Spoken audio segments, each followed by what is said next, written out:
All right, here we go. Today we have legendary WWE wrestler Maven Huffman. Welcome to VladTV. Well, thanks for having me. The fact that you started off with legendary, I might offer a little bit of pushback, but I'll take it. Hey. I'll take it. Thank you. I think you're legendary. Oh, I'm sure you. some of my viewers will think you're legendary also.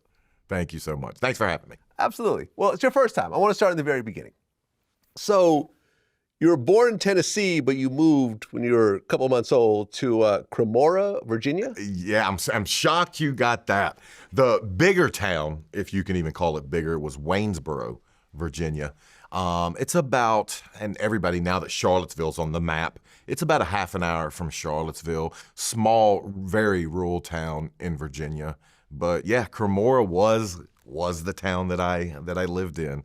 I mean, I'm talking, my elementary school had 200 students in it, and I was the only one with this skin tone.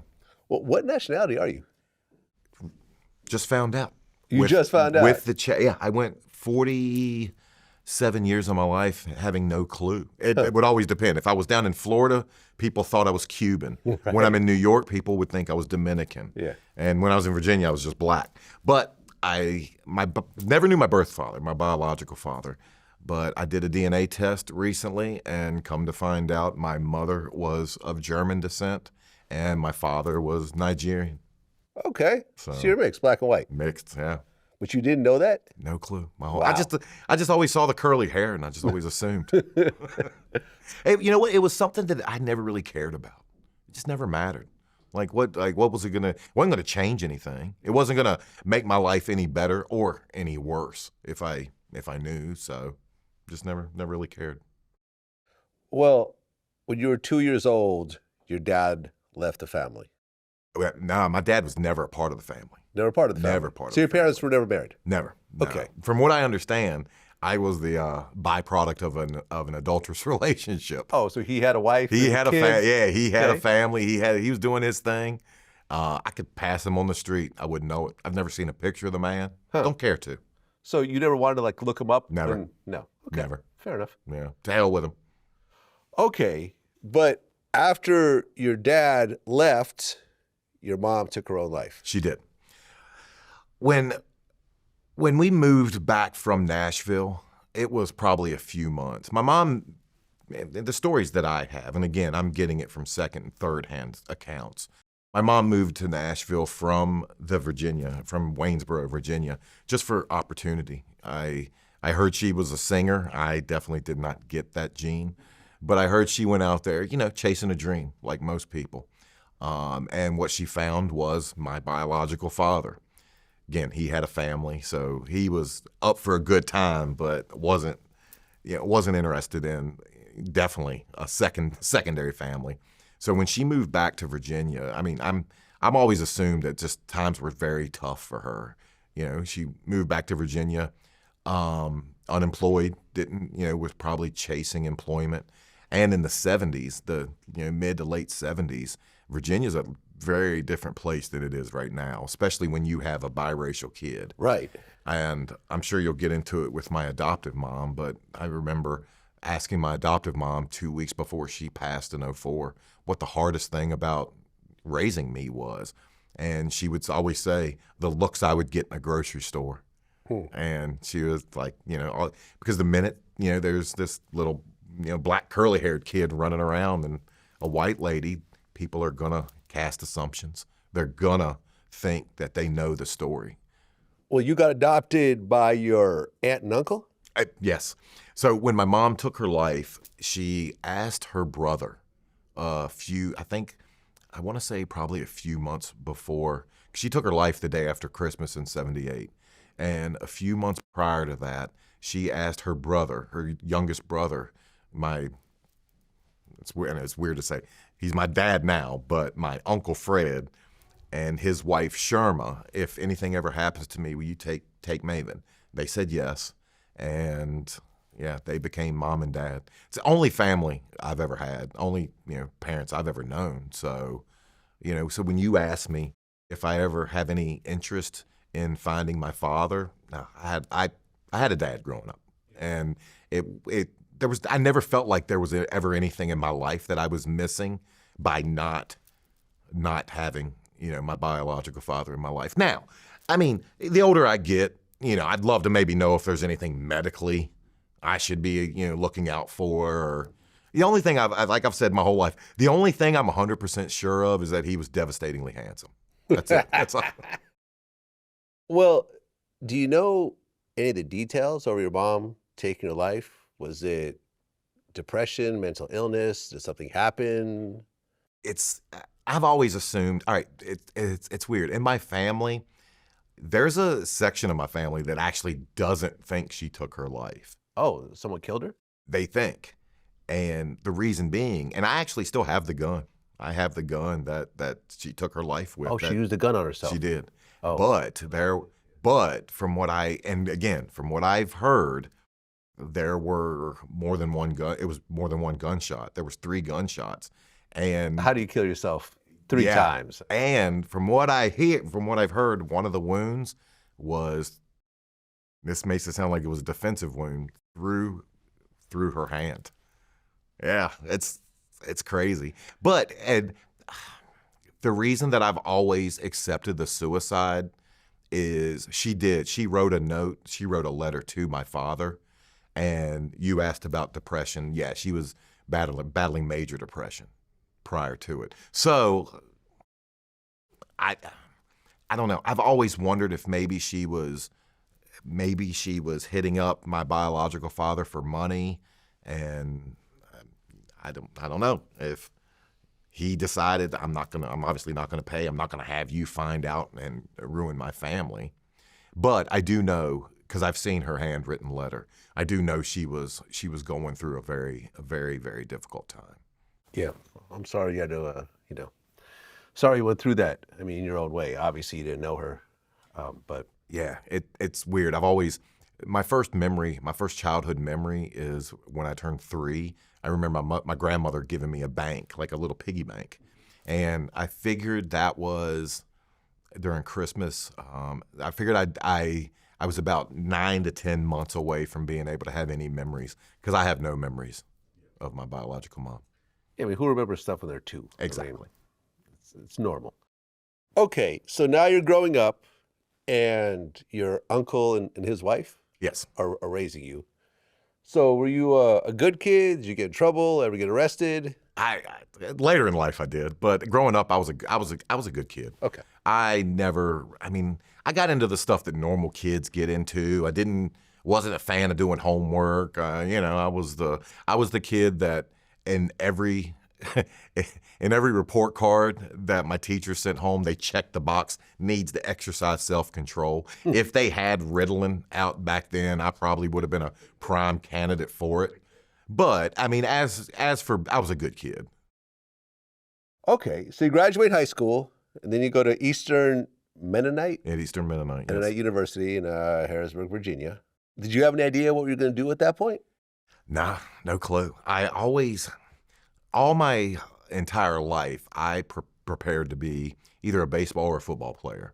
And, when you're growing up, that's when you have dreams and aspirations, you really don't allow your mind to think anything else, or it's hard to tell yourself the truth. After my last year of baseball, once I had a pro scout tell me, you're good enough to play in the minors. You're good enough to play AA baseball. You're not good enough to play AAA, and you're not good enough to play in the major leagues. Once I had someone that knew, lay it to me, just point blank, I was able to just let that dream go. I knew I wasn't chasing anything anymore. Well, right, because you played for the Aloha Knights I in did. Portland, Oregon. I did. Which is like a semi-pro league. Semi-pro league. It's right. guys chasing a dream still. Right. Right. So you got that far, but then someone told you.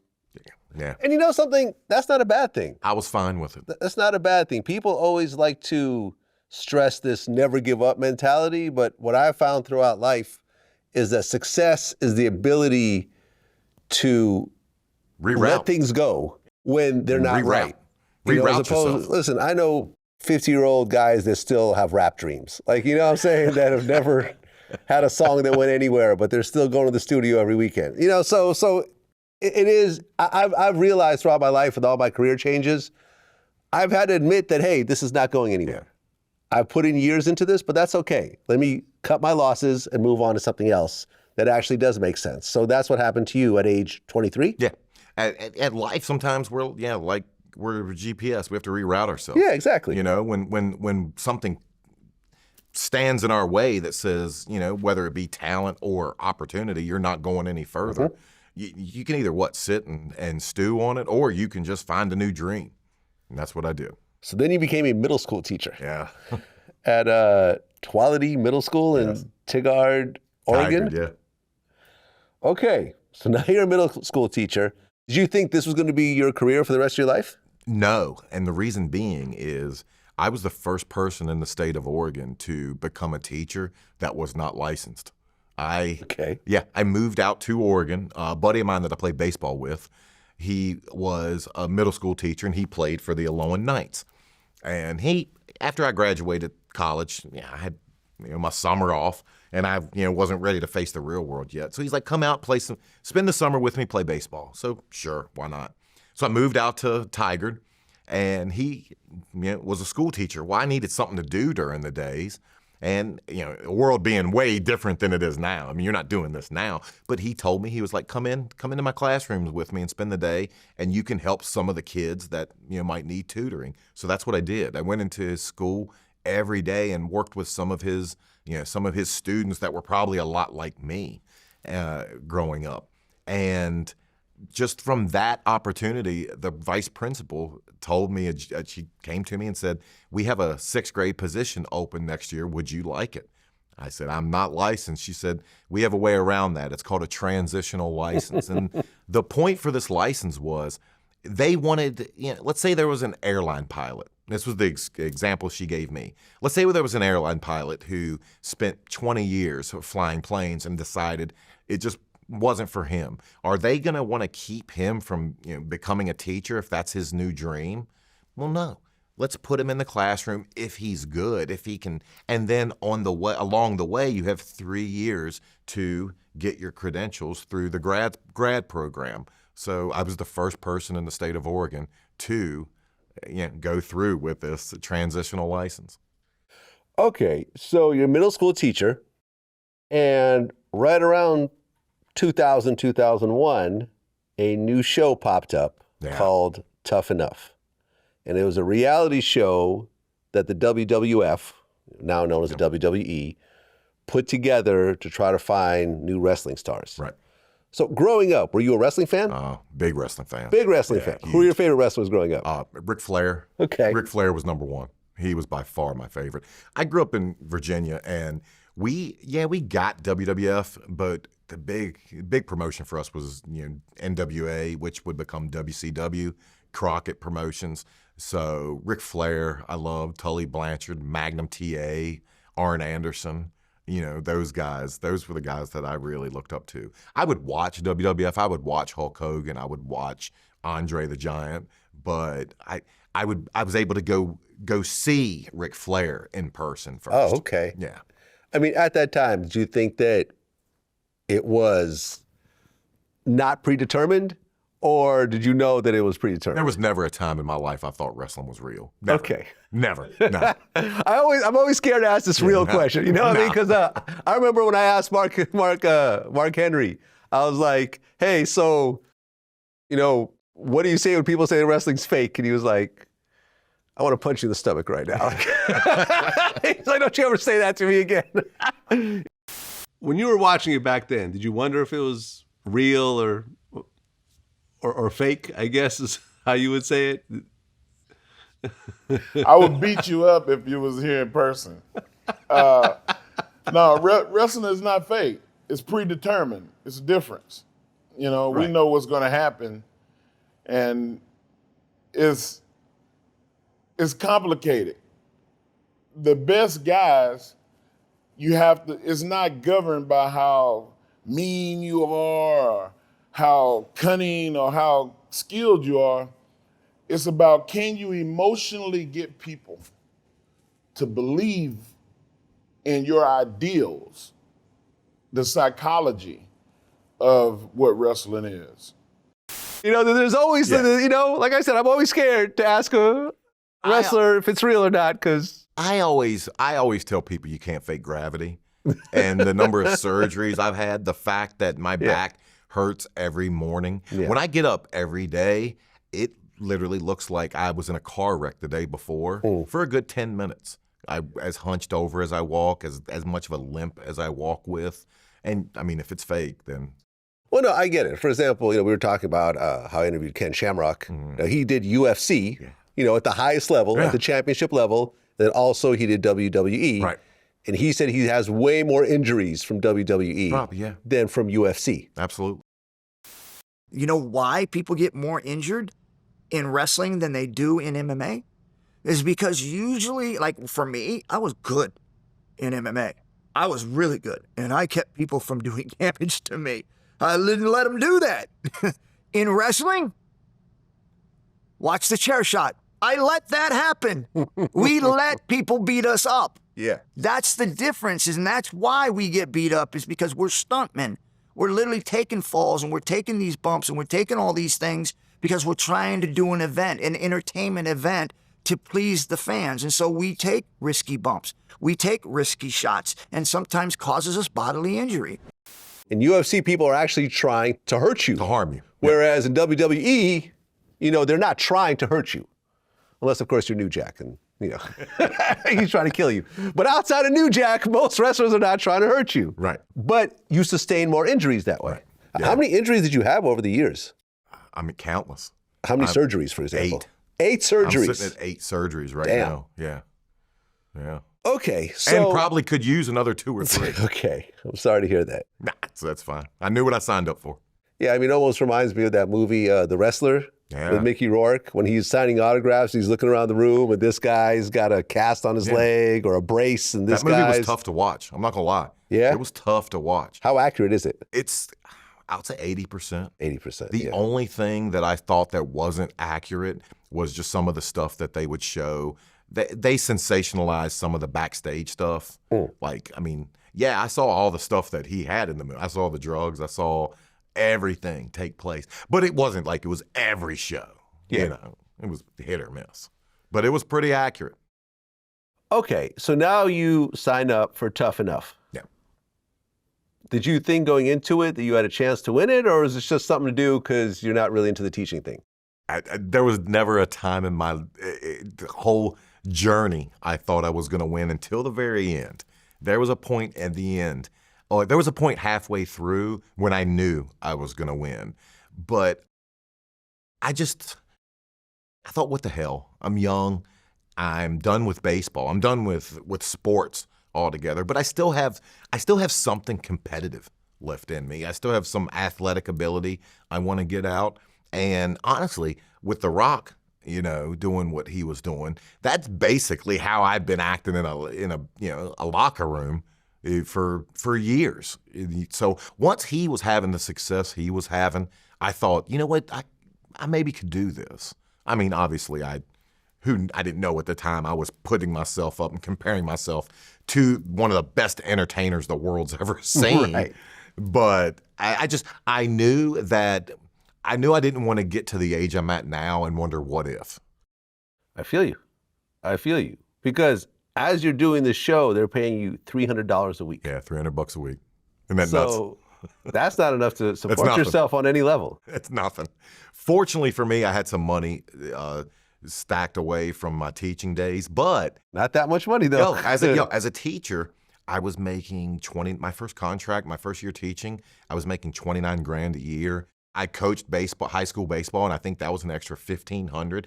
At the end of every month, after I paid for my rent, paid my car note, after I paid my insurance, I had around between $400 and $500 left for the month to play with. That's tough. Yeah, I feel you, man. That's tough. But pursuing a dream. Yeah. Pursuing a dream. I remember in my 20s, I did the same thing when I decided to become a DJ. And you kind of reach this point in your life where if I wait a few more years, it'll be too late to start. Yeah. Your 20s are a very interesting time. You're right. Do everything that you've ever dreamt about in your 20s, because once you hit your 30s, your 40s, start having kids, it'll turn into a what-if situation. Right. I never wanted to go through a what-if. Likewise, exactly. Yeah. So you actually went forward and you got it. And well, I guess at the time, you know, you're going through the show, your mom had cancer. Yeah, And you were actually going to leave the show to go take care of her. I was. But then they told you you're going to be the winner. And that's when I knew. Well, they didn't tell me I was going to be the winner. When we went and started the show, 13 people got into the house, 13 contestants. It was, I think, 8 men and 5 girls. And within 2 weeks, I think 8 people quit. And so once it was a 9-week setup for the show, and around about week 6, my mom got sick. And I went to the producers, and I went to them, and I said, I don't want to quit. I quit my job. I sold my car. I'm all in on this. But I also don't want to be here, you know, fake fighting grown men and get a call that says my mom died. And they told me, they gave me a solution. Anyone else, if somebody got a hangnail and bitched about it, they sent them home. All right, it's not for you, bye. But when I told them this, they said, we have a solution for you. Let's send you home, we'll fly you home, we'll take a camera crew with you, and you can see your mom, address the situation, and then make your decision. And once they did that, I kind of knew, all right, well, they wouldn't be doing that if they didn't see a future with me. It's funny how everything in wrestling is a storyline. Everything. Like everything. Just everything. Yep. You know what, though? To this day, that video that I have from being with my mom in the hospital, I cherish it because I just don't have video of her. I have no other video other than that. To me, that's what still keeps her alive, is seeing her. And like if I want to hear her voice, I can just, and it's crazy that I'm putting a DVD in that's WWF and MTV, and that's how I keep my mom alive. But I'm grateful that I have it. Now, WWF was involved in this production, of course. Yeah. Was Vince McMahon showing up to the set or anything else like that, or was he pretty hands-off? He showed up once. He was hands-off until the very end. And then he showed up once, obviously, for camera, came and he watched, and they made us all do matches or what we could do of a match, you know, with our ability level at that point. And then they had Vince interview all of us, one at a time. And so he was hands-off until the very end, and then he put his thumbprint on it. Okay. And like we said earlier, you end up winning along with Nydia Guinard? Yeah. Okay. And then you got sent to the Heartland Wrestling Association. Right. To keep training. Yes. Yeah, in Cincinnati. Okay. So you're not in WWF yet? Not quite, but I'm sniffing being in WWF because being that it was Tough Enough was the very first reality show that the WWF put out. Once they had winners, they wanted to keep us in the public eye. Obviously, with business, they wanted a season 2. And the way you do that is to show that season 1 was successful. So they were continuously bringing me up, and they would continuously have me on and in the storylines up in the major league. So yes, I was in Cincinnati. Yes, I was in developmental, but not for long. They were bringing me up. And once they brought me up and actually gave me a belt, hell, I just didn't go back. Okay, so then you get signed to WWF. Yes. How big was that first contract? A whopping, and to me, this was all the money in the world. It was a whopping $50,000 a year. I still remember, I couldn't believe that I was getting a check every week for $1,000. I could not believe it. It was, to me, I didn't know how I would ever need more money than that. Okay. Because remember, I went from a year prior, at the end of a month, I had $400 to play with. Now I'm getting $1,000 a week. You're rich. Yeah. Okay. Yeah, drinks on me. Well, a lot of guys in the WWF, they came up through, the mud. Yeah, they the had to hard way. really, make their bones in some of these smaller leagues and go through all these trials and tribulations. Oh, yeah. You were on a reality show, and then you went straight to the WWF. Fast-tracked. So was there like a lot of hating and jealousy in the beginning? Absolutely. Absolutely. And that was one of the things that our trainers in Tough Enough prepared us for. They said, you're gonna you're going to arrive in whoever wins is going to arrive in a position that every other person in this locker room would have clawed for. They would have done anything for. Most of these guys have spent years in the independent scenes toiling and just hurting their body for next to no money, if they got paid at all, just to get exposure. And more than anything, we were given exposure. And yeah, there were guys that were none too pleased, not happy at all. What do you think was like the nastiest thing that one of the other wrestlers did to you? Did one guy, we have a move called a DDT, and Jake the Snake That's his famous. move. Yeah. And basically you grab a guy's head. And remember, in professional wrestling, when someone freely gives you their body, they're giving it to you with the understanding that you're going to be as safe as possible with it. You're going to return them. You're going to do a move on them, but you're going to return them unharmed. And I had a guy one time in HWA grab me on the DDT. It's a very easy move to take. When you fall back and you go down, you look like you're slamming the guy's head into the mat. But on the way down, you just release, and then it looks devastating, but it doesn't hurt at all. Well, I had a guy actually grab hold and spike my head into the mat. It was it was probably it was. What happened afterwards? I mean, I was a rookie. There was nothing. You gotta just take it. You gotta eat a shit sandwich and like it. You know. Okay, so now you're wrestling for the WWF, but the big event happened with the Undertaker during the Royal Rumble. Changed my life. Describe what happened. So I get a call. I'm in Cincinnati and going through just a regular day of training. Get a call from the guy running, Les Thatcher, and he calls me into the office and says, they're going to bring you up. And I kind of had a feeling for the Royal Rumble. Royal Rumble's it's one of those matches that if you have people that you want to put out, it's very easy. You can put a rookie like me out who doesn't know much, just because there's 30 men in this battle. So I thought they're gonna bring me out, let the crowd see me. Hey, it's the tough enough kid, and then immediately eliminate me. So I went to Atlanta thinking that. I arrive at the show thinking that, and because I arrived day of, and I go down to the ring, and they told me. I got to the arena and they said, "Oh, go find Shane and go find Shane." And when I got there, Shane was talking to Undertaker, so I went up and, "Hey, Shane, I was told to find you," and that's where he told me the information that would, in essence, change my life. And since that day, a week hasn't went by that someone hasn't brought this night up, and that was me eliminating the Undertaker from the Royal Rumble. Right. People say this is the most shocking elimination ever. Ever, yeah. Yeah, definitely. When they told you you're about to do this, and Undertaker's been around since like 1990, right? Yeah. He's the OG in this room. He's the godfather. Yeah. And he's the godfather of the locker room. And I've never seen anyone in the locker room, in a wrestling locker room, who has more respect than Undertaker. And it's earned. There was nothing handed to that man. He earned every single bit of it.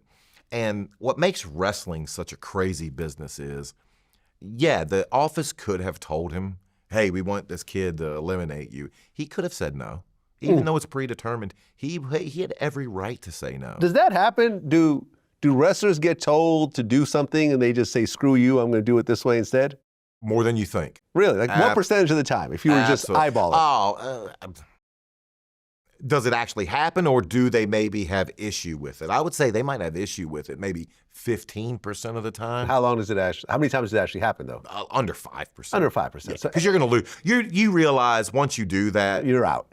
And you better have another organization. Right. But I've seen people hold the WWE or hold a wrestling or an organization almost hostage.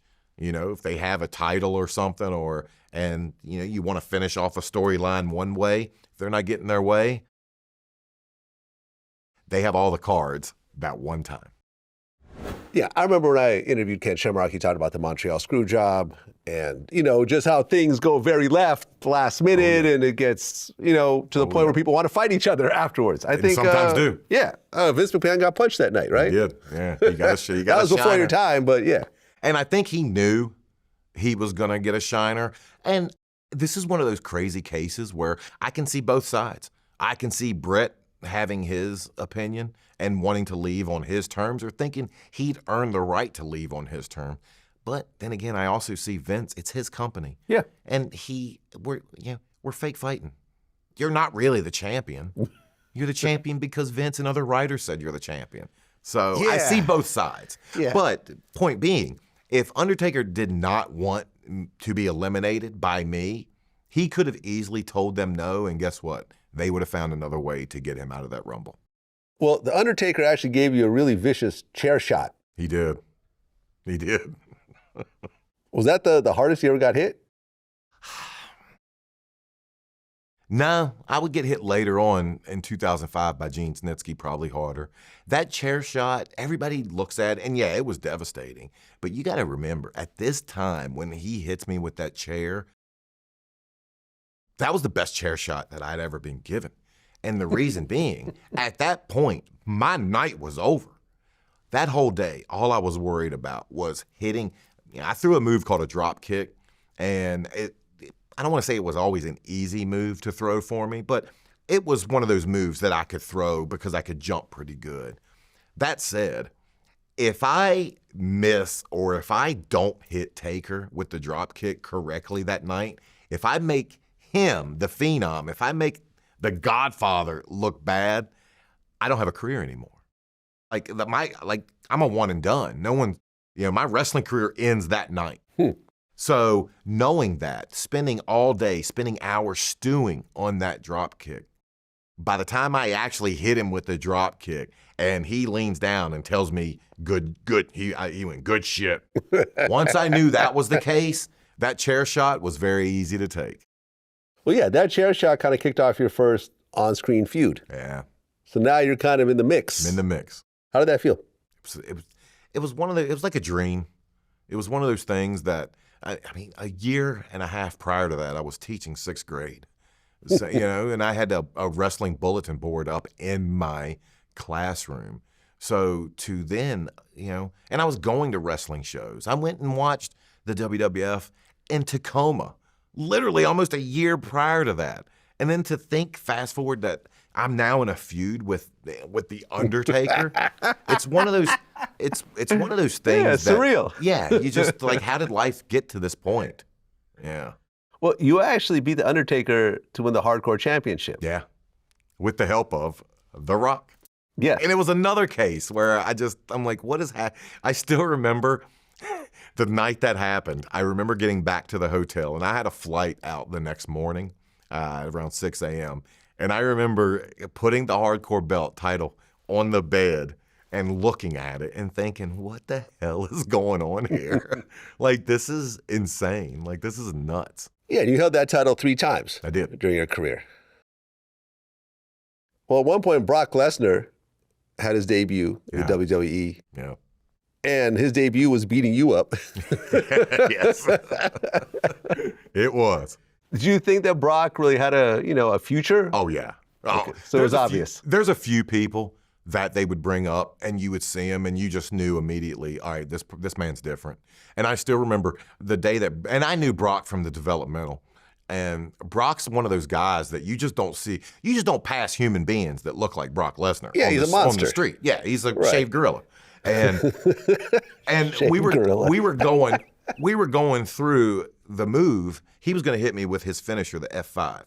And I still remember, and at the time I weighed, I want to say probably 230, 240 pounds, not small.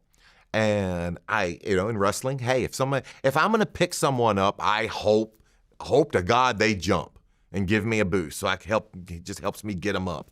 And I asked Brock during the day, I was like, all right, when you grab me, do you want me to jump? He laughed at me. He went, I got you. And I still remember the best way I can describe it is if I picked a 5th grader up and wanted to put him on my, that's how I would pick them up. He was picking up me, another grown man, and there was nothing I could do against it. He was strong at a level I had never felt before. Well, yeah, because not only was he eventually the heavyweight WWE champion, but he also was a UFC champion, a New Japan Pro Wrestling champion, Inoki Genome Federation champion, National Collegiate Athletic Association, an NCAA champion. I mean, this guy was a full-blown athlete. Yeah, wrestling is split, and it's split between guys who are legit shooters. Like Ken Shamrock. Yeah. And the B7. Mm-hmm. And guys who are entertainers. Maven. And guys who are entertainers, we know better than to mess with the shooters. So this was just it. But that's what makes wrestling so great, is that you can have these guys. Like, there's no world that my brain lives in that I think I could beat the Undertaker up in a real fight. There's no world I encompass that thinks I could beat up Kurt Angle or Ken Shamrock. But in the make-believe world that Vince McMahon created. Yeah, you're the champion. Yeah, and I'm the hardcore champion at that. Not only am I the champion, I'm tougher than all you sons of bitches. Well, WrestleMania 18, The Rock is in this also. Yep. And Hogan. He actually had a conversation with you beforehand. He did. What did he say? Okay, so Toronto Sky Dome. And up until this point, I mean, I've been in some pretty big shows. I mean, Staples Center when I won the hardcore title, but nothing can prepare you for, I think it was 70,000+ people live. And once the arena started filling up, and I would always have my places that I would know I could go and look, through the curtain and just see.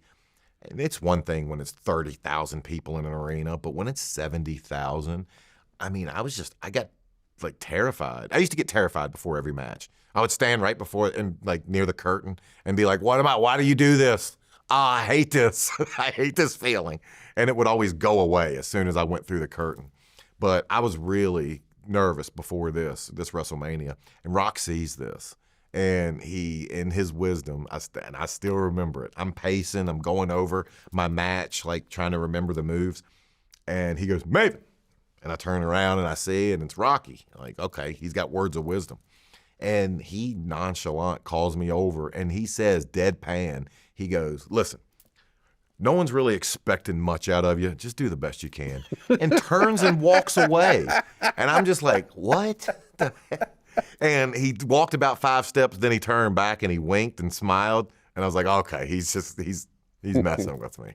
But that was the moment of levity I needed to just bring my nerves down and help me go out and perform. Because this man, he's seen everything. Well, you fast forward to 2024, The Rock is one of the biggest movie stars in the world. Yeah. What made him different when you guys were wrestling together? Because this was before the movies, before everything else. And you'll know what I'm saying the moment I say this. You'll know exactly what I mean. How many people have you been in the room with where you can feel their presence? A bunch of times. Yeah. Exactly. That's how he is. And we can be in a room full of all these wrestlers on TV, and there's just something different when he's there. And it's weird to describe it, but it's something that you actually feel. It's an actual palpable feeling. And I don't want to say that tension goes up, but it does. When you're in the ring or when you're working with someone like that at that level, you can just feel, it just feels different. And I mean, I've been in the ring with hundreds of wrestlers, but the moment, and there was only 2 people that it was like that for during my wrestling career. It was him and Stone Cold. Yeah, I remember I asked Mark Henry the same question because, the two of them wrestled together. Yeah. And he said, I hate pretty men. Men should be ugly like us. So he's too damn pretty. I hate him. He's fucking pretty. I hate pretty people. Damn it. A man shouldn't be pretty. He should be rugged and rustic like us. Right. he needs a scraggly beard right now to ugly him up a little bit. I just called you ugly like me. I want everybody else to be ugly too. But we're talented. That's so right. It don't matter. That's right.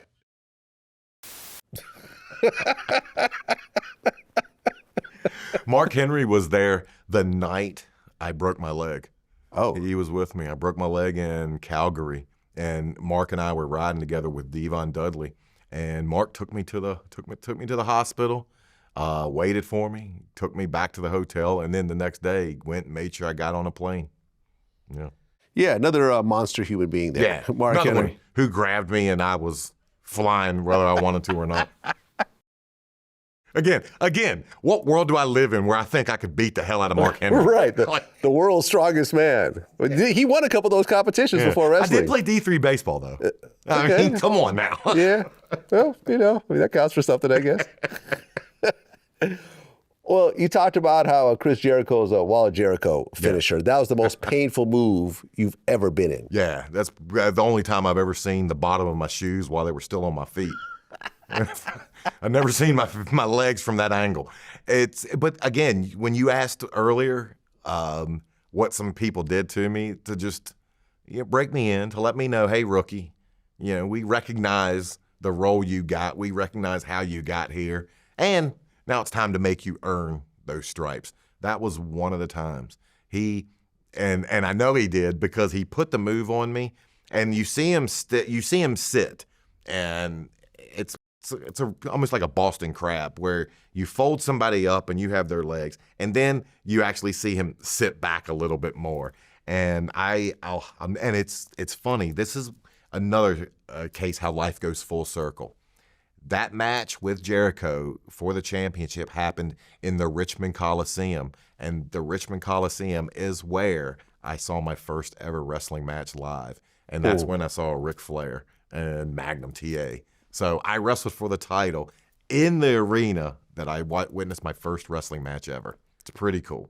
You said this is the most pain you ever felt in a ring. He bent me over, and I still remember, you see on my face when he does it and he sits back all the way, I'm not selling and selling by just acting like I'm hurting. I'm giving up on life.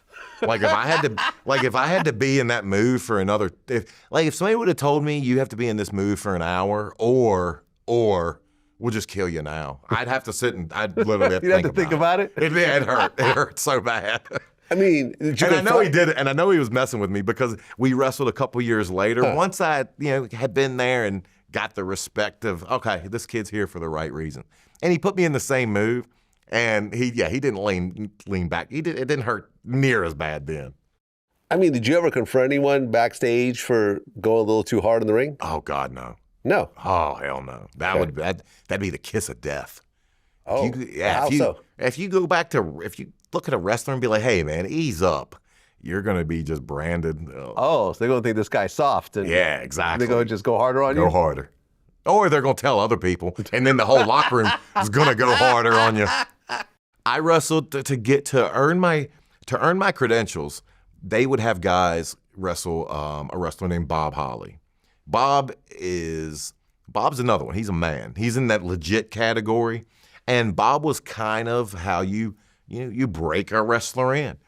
And I remember Bob got mad at me one time, and that was because I didn't hit him hard enough. Anything Bob gave you, he wanted back. And if you came back, because I saw people that would come back and complain, it didn't end well for you. But I also knew after a couple weeks on the road with Bob, once I got his respect, that helped me with everyone's respect. And once I had everyone's respect and they no longer looked at me as the tough enough kid, then it was smooth sailing. Well, you go from this reality show eventually into WWF, and you get there and it's fiercely competitive. Everyone is one night away from being kicked out of the league and, going back wherever they came from. And what percentage of the wrestlers do you think were taking steroids during this time? 100%? No, not 100. There were a couple guys, but that wasn't their gimmick. They were smaller, and their gimmick was being smaller.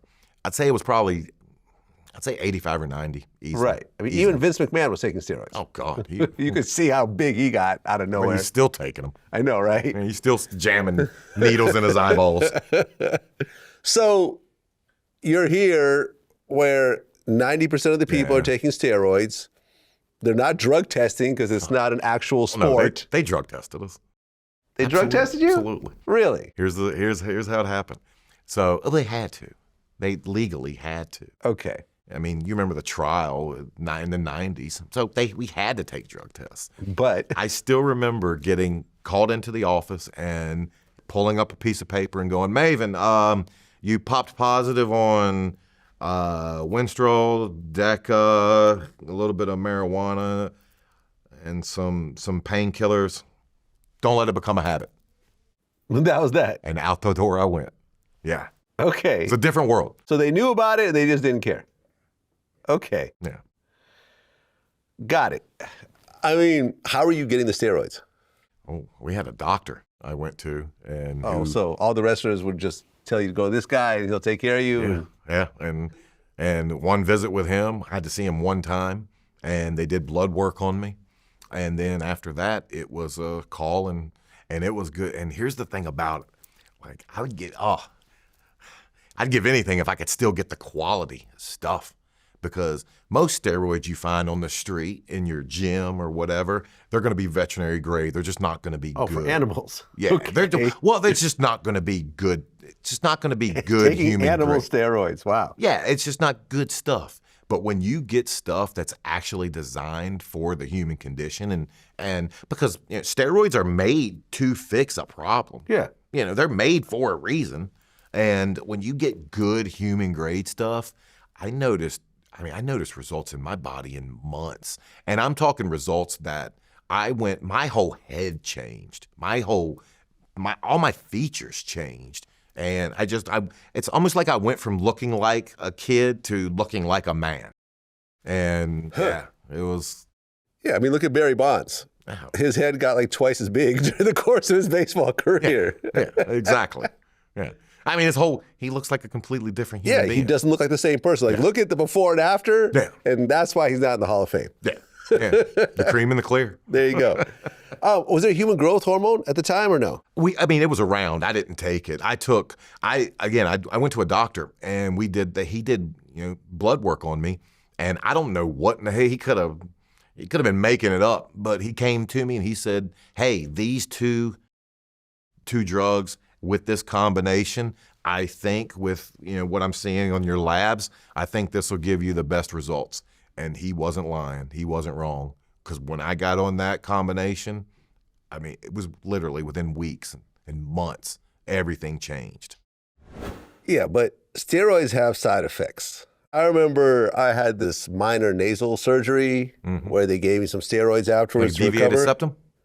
Yeah, it was called balloon rhinoplasty, where they put these balloons to I had a deviated septum, and they kind of fixed it by putting these balloons in and kind of moving. Does that straighten it? Yeah, to straighten it. Yeah. So my breathing got way better. But I remember they gave me some steroids to take afterwards, and that was not a good week for people around me.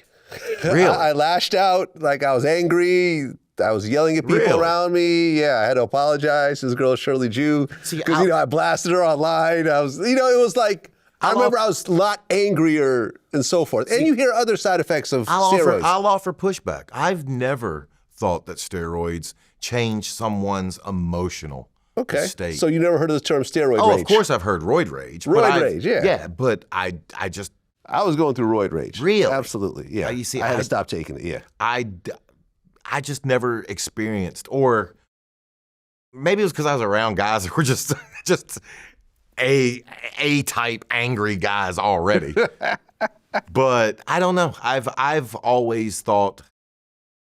just always thought that if someone needs an excuse to be mean and rude, there's a good excuse that you can that it can land on. That said, all chemicals are going to do something different to everyone. You take something, it's going to affect you completely different than it's going to affect me. But you've heard a lot of stories, like, I remember I interviewed New Jack. He called Vince McMahon a piece of shit because all these wrestlers died under his watch, and he's never been charged with anything. Yeah. Now, this is New Jack's opinion. I've asked other people about this, and they don't feel the same way, but a lot of wrestlers had died early. Oh, yeah. You know what I'm saying? Chris Benoit, that whole thing, like, you see a lot of really horrific things, and you can't say that steroids played zero role in this. And I won't. Yeah. And I won't. That's all I'm saying. They did, 100%. Yeah. That's all I'm saying. And I would obviously take steroids to make my body look good. I would take painkillers when I was done at night, obviously, because I was in pain, but I also wanted to have a good time. I would take sleeping pills to go to sleep. I would take uppers to get myself up. When you're combining all those, you're a drug addict. Yeah, 100%. You're a drug addict. I mean, 100%. It is what it is. I'm not saying you aren't one now, but at the time, if you're taking this for this and this for this, and functional, all of this is basically, you know, it's not really being prescribed by real doctors. No. So you're basically just self-medicated. Functional drug addict, needing them every day. And if I didn't have stuff, I found it. Yeah. My day wouldn't end until I found it. Well, in 2003, you had a match with Dave Batista. Yeah. And he gave you this power bomb finisher. Right. That you said you lost all the feeling in your body. I did. Yeah. Yeah, it was in Cleveland, and I remember it because it was right after LeBron James, came and was drafted, and everybody knew about how just he was a phenom. And Dave and I went out, and we were like, yo, let's put on a show in front of him. And a move I had taken from Dave countless times before, and a televised match. And when he brought me down, he just over-rotated me and landed me on my head. And for a split second, the only time I ever experienced in the ring, my extremities going numb and I couldn't move them. And it was, I would say probably for 5 seconds, the most terrifying moment of my life. Just being like, oh God, like, cause that's every wrestler's nightmare. You know, we had a wrestler, Darren Drozdoff, who got injured in the ring, and he recently passed away a few years back. What was the name of the wrestler who actually died in the ring? Oh gosh. You know what I'm talking about? Yeah, and his blood was still on the mat, and they continued. Owen Hart. Owen Hart. There we go. Yeah. So, and shit happens. Yeah. Honestly, and this might sound morbid, I'd rather die in the ring than be paralyzed. Yeah. And I know that's horrible. I feel you. And I know that's horrible to say. No, who wants to be a quadriplegic? Like who wants to live like that? I've given my girl specific instructions. If I'm ever like that, pillow over face. And so for that 5 seconds when that was a small possibility, I mean, it was terrifying. And Dave knew he over-rotated me too, because you see him lean down and he looks like he's yelling at me, but he's asking me, you okay? And within a couple seconds, tingles came back in and everything. But to this day, I still, from the elbows down, my arms, my hands go numb all the time. You think from that move? I think from a culmination of all the moves I took. I mean, when you see David Batista now, Guardians of the Galaxy, starring in a bunch of films. I think he's the best wrestler turned actor. Oh, better than The Rock. Count 1,000 times better. Better than John Cena? Cena's good. Cena's good. Cena's pretty good, man. He's good. He's a great comedic actor. He is. He's a great comedic actor. No, he absolutely is. I mean, in fact, he could carry whole movies 100%. himself now. Yeah. Which, The Rock could do that also, but really those are the only two. Yeah. To me, and this is the best way to describe it for me. I was sick last year, and it was on I want to say a Saturday, and I'm one of those days where I talked my girl into letting me stay in the room and not do anything with the dogs. And I watched 3 Rock movies back to back to back. And he was the same character in all 3 movies. Yeah, pretty much. He was one character in all 3 movies. He's The Rock. You get The Rock every movie. Yeah. But to me, Dave's got versatility. Like I saw Knock at the Cabin or Cabin in the Woods or whatever. Yeah. And I can't see The Rock pulling that role off. Yeah, The Rock can't really do a dramatic role. No. He can do a superhero, tough guy, whatever, that's fine, but yeah. Where Dave can. Dave can play the tough guy. Dave can play sensitive. Dave can play funny. And Cena can play funny too. Yeah. Have you seen Dave's recent weight loss? I have. Yeah. He looks crazy. He does. Well, he looks crazy to Hollywood standards. He's still 240 pounds. He looks crazy as the 315-pound guy I first saw. I remember laying eyes on him for the first time and thinking, Jesus, my God. I didn't know human beings could look like that. And I don't know if you noticed it, but Dave's got really long arms. And like Dave and I we were buddies back then. I used to ask him, I used to bust his chops all the time. I'd ask him if he could tie his shoes standing up because he's got these really long monkey arms. And he was, of all guys that I ever wrestled with, Dave Batista was the most genuine, nice human being I've ever been with. He's a sweetheart of a man. Do anything for you. He actually helped me out when I was at my lowest. Really? How so? Financially. Oh, really? Yeah, came through. And one time, hey, buddy, I'm in a pinch. How much you need? I told him, and yeah. That's what's up. Yeah. Well, I mean, you had a big push in your career where you actually feuded with him in the faction. Evolution. The Evolution, yeah. It was Batista, Triple H, and Ric Flair. Yeah. How's that? It was awesome. It was it's when you're in the ring with guys who are at the top of their game, and I'm the one that they're going against, that's the position everybody in that locker room wants. That's what everybody's fighting for. Because during that, 2003, 2004 time, Evolution was wrestling. They were what was carrying the Monday Night Raw. And just sharing screen time, sharing the ring with them, that was probably the best time of my career, my wrestling career. Well, recently the Mr. McMahon documentary came out, and I've watched wrestling here and there, but I wasn't following it religiously like a lot of people. So I really got to see a lot of things for the first time watching it. Number one, would you say that Mr. McMahon is the greatest character from WWE of all time? Because that's what they kind of said. But then again, I don't think that was him. I think that's who Vince is. I think Vince so he wasn't playing anybody. I think Vince is Mr. McMahon with the volume turned up. No, I think he's being who he is. Yeah. He's not that damn good of an actor. I mean, it used to be the running joke backstage. The Vince's shock was the gulp, the over-animated gulp. And I mean, that shows you just how not good of an actor he is. So I don't think he could have carried on the Mr. McMahon character. Yeah. If it wasn't a little bit of who he was. Yeah, I remember. I didn't think the documentary was I didn't think they went in near as hard as they could have. Oh, they could have gone harder. Way harder. So what was the craziest thing that you saw Vince McMahon do during your time?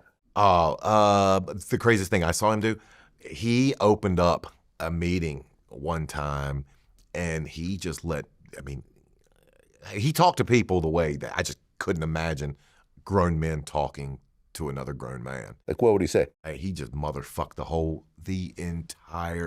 whole company. He would occasionally they would bring us in and put us for a meeting, and ratings were down, attendance was down. Guys were getting in trouble. We'd take flights, and there's all these roided up freaks on planes and tank tops scaring all the other passengers. So they instituted a dress code and everything. But Vince was none too pleased with that. Yeah. And you just can't imagine a company and your boss telling you that you're a fucking piece of shit. Just every one of you is fucking replaceable. Every fucking one of you.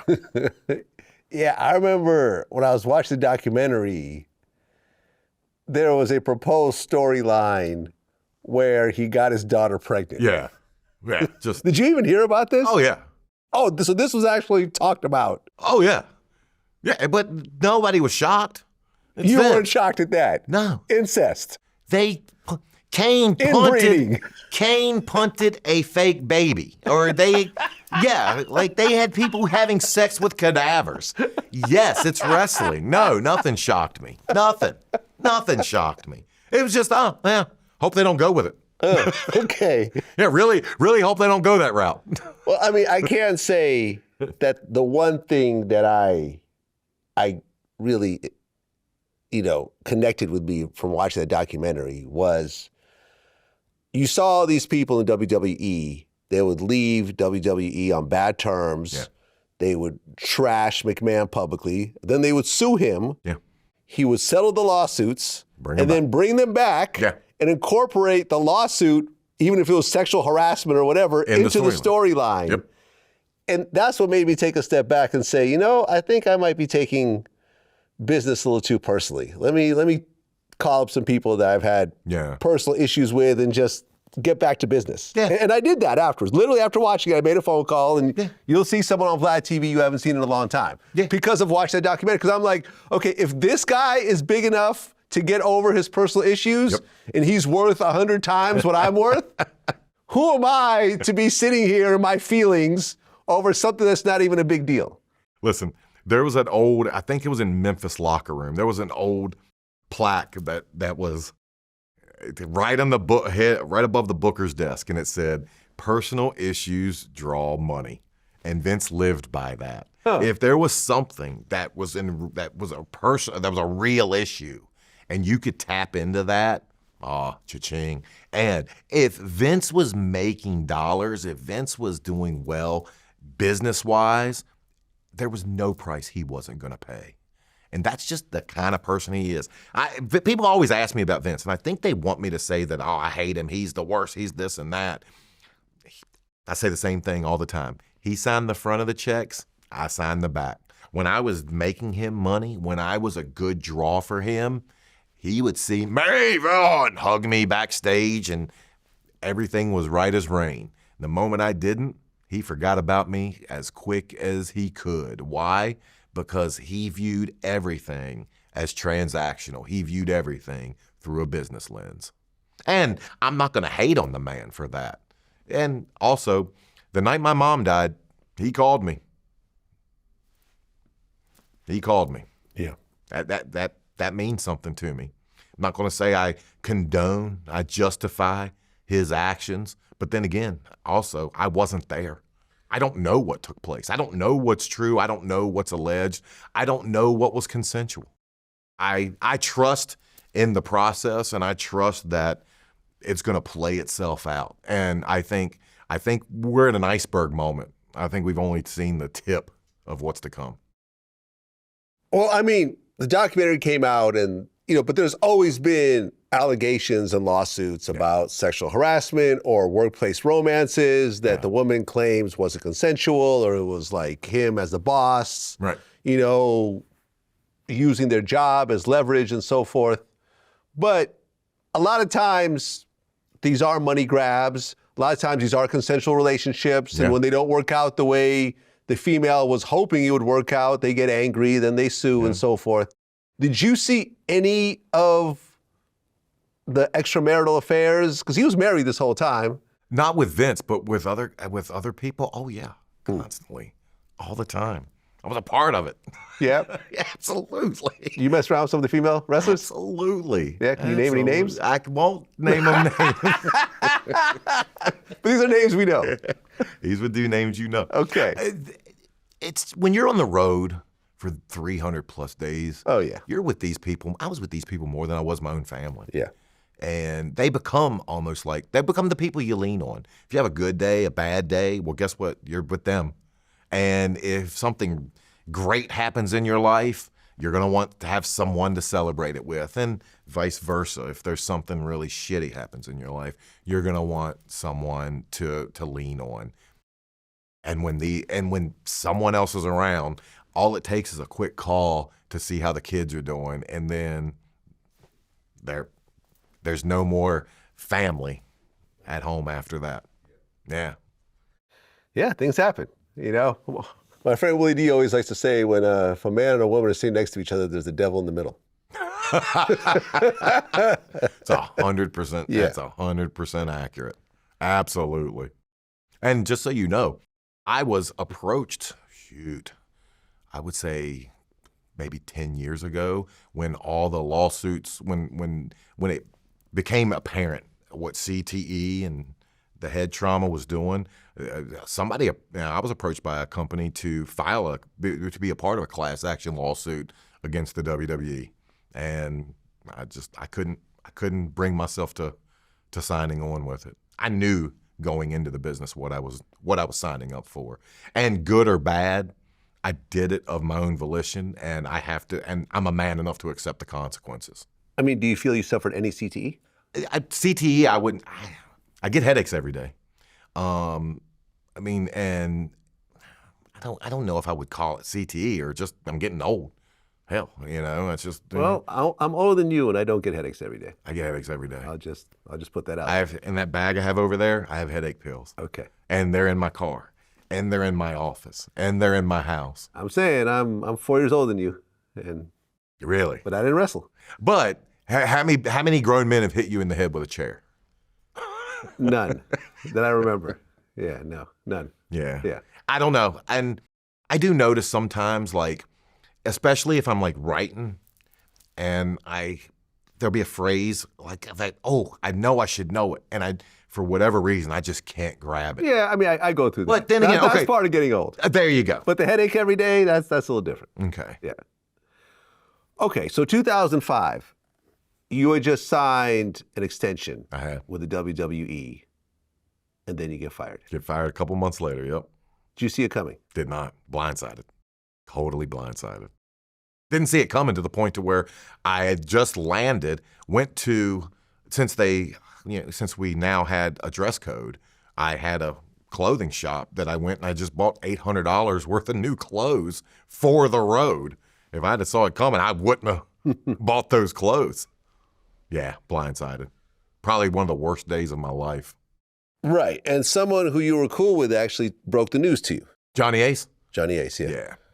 Yeah. And he was, listen, just like with the scout telling me, he was blunt, he was honest, and I could get mad at the situation, but I couldn't get mad at him because what he was telling me, I knew. I mean, he was giving me reasons that I knew. Yeah. Bottom of my He heart. said that you really weren't training hard enough and weren't taking the sport as seriously as the other guys. Is that true? 100% true. 100%. So the other guys would be in the gym constantly and practicing and no? Not the gym. Oh, I had no problem getting to the gym. The gym was fun. I could go to the gym and work on my body. What I wasn't doing was getting down to the ring. I wasn't working on my craft. I wasn't getting down there. And because when we would get to an arena at 1 o'clock, the show would go, I think they would open the doors, to let the fans in around 6:30. So we had 5 hours to get in the ring and wrestle around and work on new moves, work on whatever. And that's where if I had one thing to go back and undo and redo, it would be that. They would see me down there every chance. They would see me wanting to get better. But I was in my mid-20s and I was a kid. I loved way more what wrestling could give me than what I could give wrestling, if that makes sense. Well, right, because you're only 29 at the time. Yeah. 28. 28? Yeah. Right. You're still in your 20s. Little baby. And you're told that your professional career is now over. And it's always very weird because I've interviewed tons and tons of, basketball players, football players, baseball players, etc. And it's always this weird thing where you're forced to retire, but you're still in your prime physically. You still have you have more time ahead of you than behind you. Yeah. So now you got to figure out what to do with the rest of your life because it's been very structured up to this point. Yep. You show up here, you fly out here, this match, that match, blah, blah, blah. Now, here you are. What am I going to do on Monday nights? Exactly. That was the toughest. Right. You said you went through a few days of just straight depression. Complete. I didn't leave the house. My phone would ring. I didn't talk to anybody. And what I didn't know at the time, because I ignored everyone, is a lot of people got released on that same day. Like a lot of people. And, if I probably should have leaned on other guys that were going through the same. But more than anything, I got used to and I enjoyed being known as Maven the Wrestler. That's how people would introduce me. Family members would introduce me. Yeah. And I didn't know what I was going to be if I didn't have that anymore. If I was not Maven the Wrestler, I would come to find out that even now I'm still Maven the Wrestler. Like that's still how people view me. But when it's taken away from you and it's taken away from you abruptly, it was tough. It was very, very tough. It's challenging. Well, right, because you said during the course of your career you made $800,000. Yeah. How many years was that? Little under 5.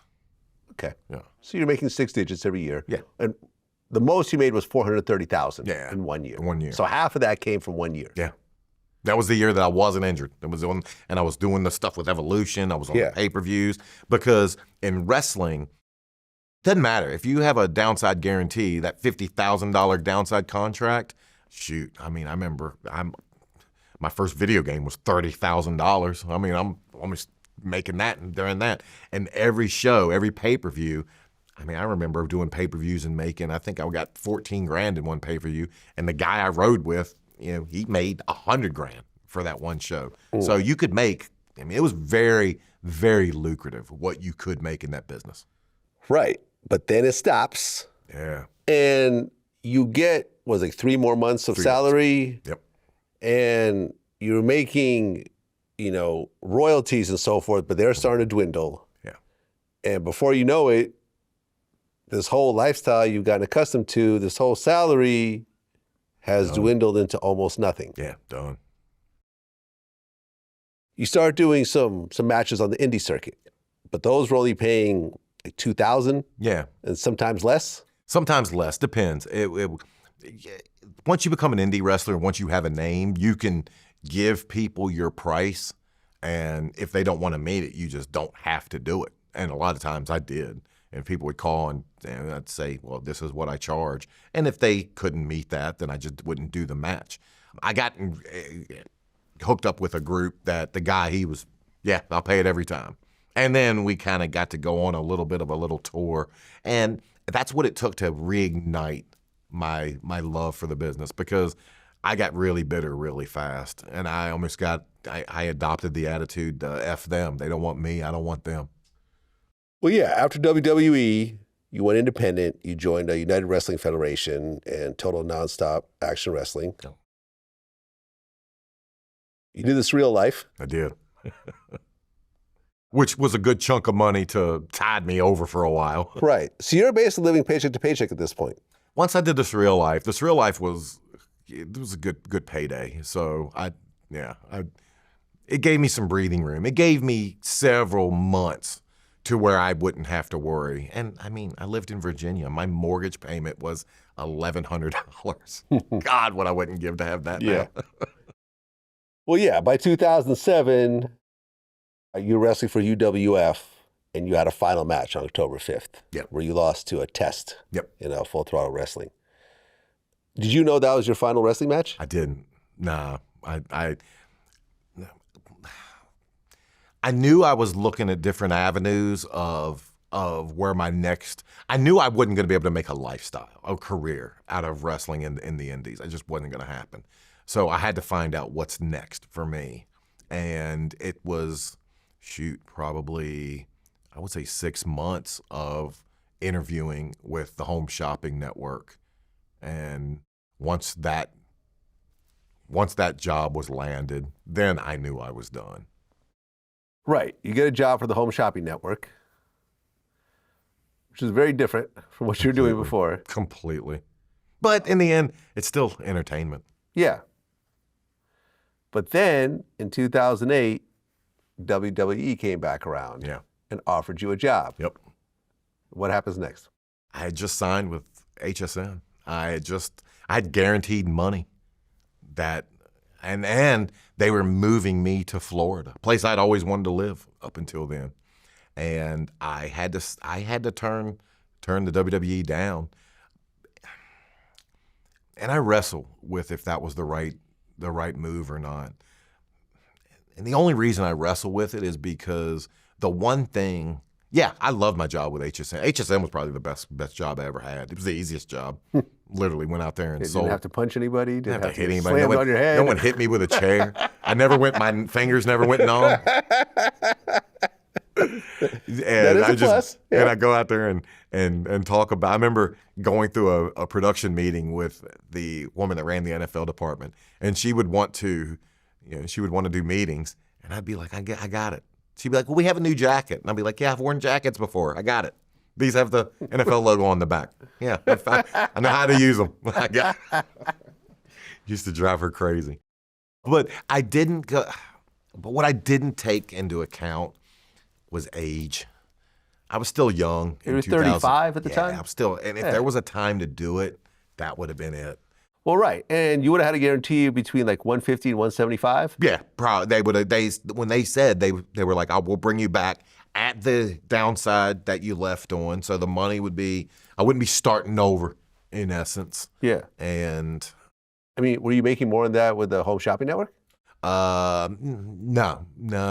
Most I made with them was 120, so I would have made more. So you would have gotten a raise. I would have. But it was more unstable. What, completely. They could have fired me, and that was what I was thinking. They could have brought me back up, put me on the road for 2 weeks, and been like, God, this guy does suck. You're fired again.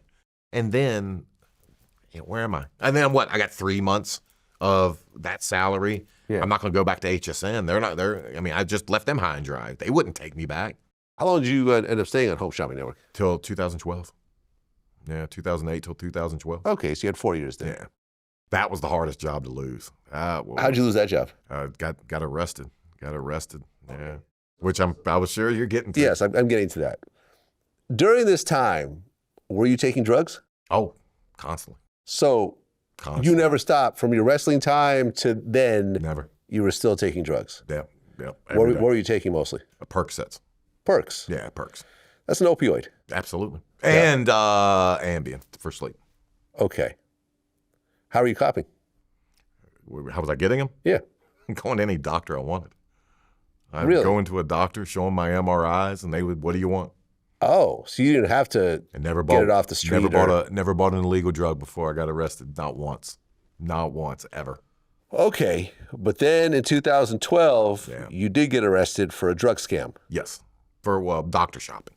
Right. You went to 3 doctors in 2 weeks to get oxy and hydrocodone. And then I actually went to 4. 4. They just didn't know. I don't know how they didn't know about the 4th one. Okay. So, I mean, you were getting it legally, but you weren't getting it legally. Exactly. It was both. Yeah, it was a gray area. It was a gray area. I was getting it legally, and everything would have been fine if that would have been the only doctor I was using. But you needed using. more drugs than they were prescribing. 100%. I was getting 240 a month, and I had 4 doctors that I was working, 1 a week, and I was still running out every week. Every week. How did you actually get arrested? Crazy story. So I actually go to one of my doctors I was working with and go in for my normal monthly appointment. And I mean, I was on the VIP list in this place. I would show up there. If there was a line, it didn't matter. They'd bring me to the back. And it's the Wild West of the opioid days. This was back when the doctor was one-stop shopping. And what do I mean by that? They would write the prescription and then fill the prescription because they had a pharmacy in the doctor's. So it was perfect. It was the perfect place. I show up one day like I'd done 1,000 times before, and this was a guy that other wrestlers used. In fact, other wrestlers turned me on to this guy, and he told me, he's like, I can't. He's like, dude. He's like, I've got a detectives, calling me about you, and I was like, and he gave me the guy's name, and I was like, nothing's gonna come of it, and sure enough, it did. The detective called me and told me, he's like, I'm not going to beat around the bush. I'm investigating you for this. And he set up a time to come over to my house. And I'm actually fortunate. He came over early, like around 10 in the morning, so I could get myself out, so I didn't have to spend a night in jail. And basically, he took me down, took me to jail. I had my lawyer who lived right beside me in Florida. He followed me there and bonded me out. And it sucked. Was this the first time you got arrested? First and only. First and only time. Yeah. How much time are you facing? Could I have faced? I'm probably maybe 10 years.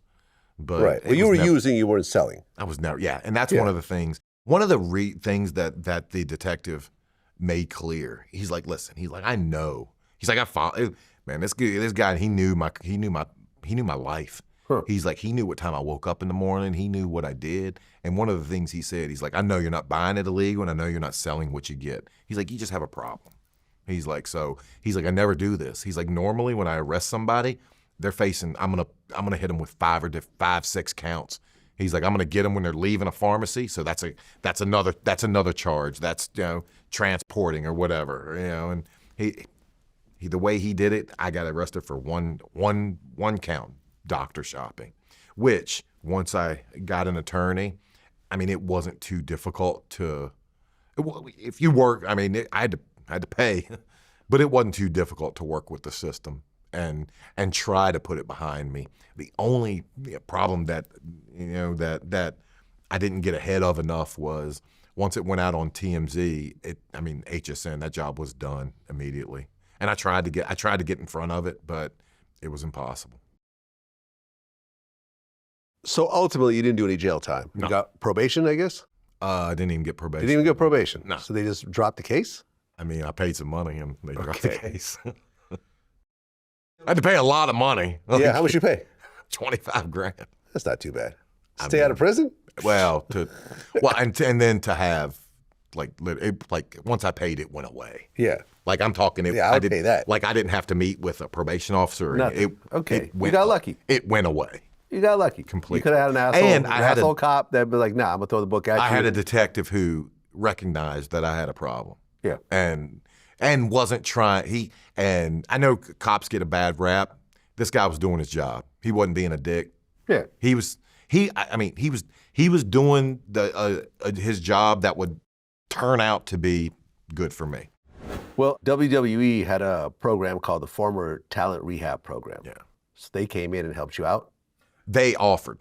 I had already went to rehab early, and I went to rehab back in 2007, and it just didn't take, I guess. Okay. And it was 5 years later. Yeah, this was 5 years later.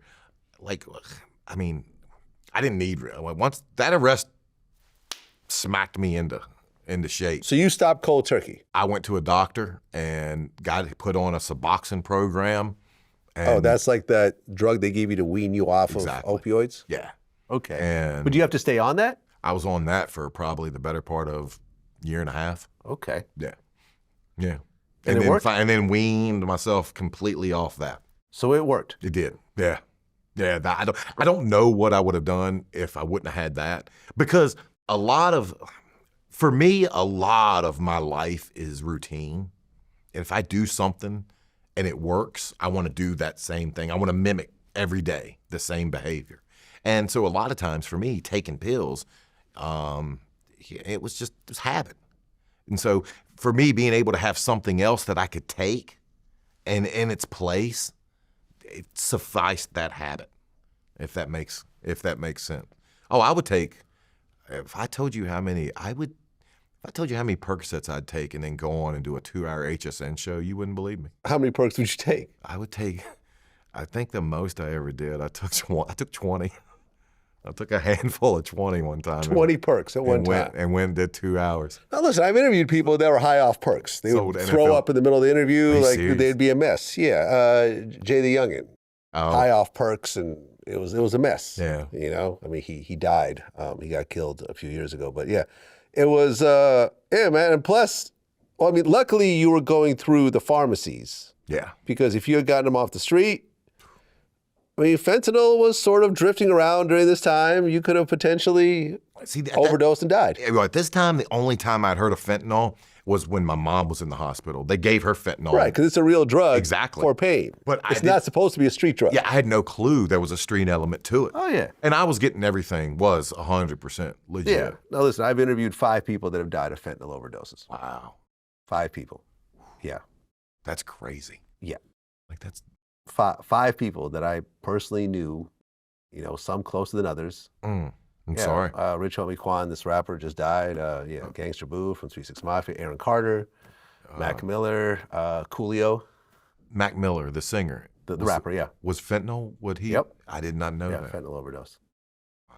Yeah, man, you don't know. You know, and like most recently, for example, there's this really major artist named NBA Youngboy. He's up on like 60-something drug charges because he was addicted to pills. And to try to avoid the street drugs, he would call into pharmacies with fake voices and have girls do it and blah, blah, blah. And then, all that's, they found recordings of everything, all the pharmacists turned him in and now he's got like 65 drug charges. Yeah. But, all that is to avoid the street drugs. And once, honestly, as weird as it sounds, once that was all done, once I didn't, because I would literally wake up on days, if I didn't have any pills, I would leave my house in Florida. And I told myself, you're not coming home until you find a doctor. And it usually wouldn't. Sometimes I'd have to go to maybe 2 or 3 doctors. But I was more successful. I was successful way more than I wasn't. Well, you avoid jail time, but you just lost your job. Yeah, it was tough. And now you're going through some financial hardships. Oh, yeah. You started working as a bouncer? I did, yeah. Were people recognizing you? Unfortunately, they did. Was it kind of like on the wrestler movie? Where it's like, man, you look familiar. Yes, exactly like that. And that's where I say, like, it was tough. Yeah. It was tough, man. It was humbling, very humbling, to go. I mean, I went from, having 2 houses, house in Virginia, house in Florida on the water, and I mean, within probably 10 months, I'd lost all of it. And I moved to New York. I moved here, and I had a buddy who had a bar on 2nd Ave, and he's like, I can put some money in your pocket. And I was happy he did. It gave me something to do. That was being a bouncer. Yeah. Yeah. Yeah. Well, yeah, I think around that time, you didn't end up paying your storage. I did, yeah. And you lost your Tough Enough trophy when they auctioned off the contents. Tough Enough trophy and all my belongings from my house. Wow. The person that got the storage, again, another case of just people being just better than humans have to be. The people that got the storage contacted, once they realized whose it was, they contacted me. They've asked me if I want to buy I got asked about a year ago if I want to buy the Tough Enough trophy. I didn't want it back then. How much did they try to sell it to? $600. Yeah. I probably should have bought it. I should have got it before I started like my YouTube partners. Like, why didn't you buy it? Yeah. But I didn't even. When I got the trophy, I wasn't gonna put it up. I didn't give a shit. But they contacted me and like all the stuff you can't replace, photo albums, stuff. They gave me all that stuff back. Didn't make me pay a dime for it. So that's nice. That I'm very fortunate about. If I would have lost those memories I can't get back. So. You could have also done the OJ route and got a group of guys with some guns and that was option 2. Let's go get your stuff back. That was option 2. That was option 2. What did you? That's when you really go to prison, like OJ did. What did he get? Like 25 years for that? Yeah. Okay. And what did he do? Like 9, like 9 or whatever? Yeah, like 9 or 10. Yeah. But it is what it is. Isn't it amazing? You beat the trial of the century, beat that rap, go for memorabilia. Yeah, I think he got like 35 years. I mean, basically they sentenced him because of the murder. Oh, yeah. And that was just obvious. 'Cause I know people that got less time for murder. 100%. Like, so it's just whatever. Yeah, it's just the world evening itself out. Well, right around 2015, you're 39 years old, you announced that you're going back to pro wrestling. And you do a couple of matches. Yeah. This was indie circuit? Yeah, indie stuff. Right. This was, a couple guys that, that are around this area. They came up in the WWE after I had left. They were just trying to just get me back out there. And I mean, I don't want to say I had the itch to go back and wrestle, but I knew I could make money. And I knew, once you're an entertainer, it's kind of always in you and you just enjoy it. And it was just a way to get my feet wet again. Well, in 2020, you were supposed to come back to WWE as a commentator, but then COVID-19 happened. I was down. I went to the performance facility, interviewed, spent the entire day. And from what I understand, from what I gathered, did well. And it's just luck. That was the day that the world shut down. I think March 11th.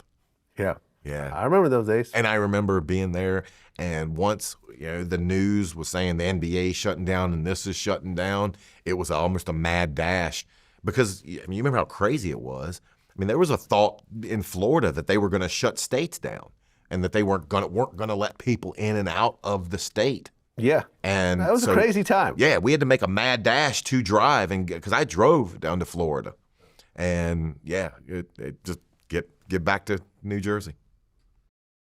Well, 2023, the WWE merged with the UFC. Right.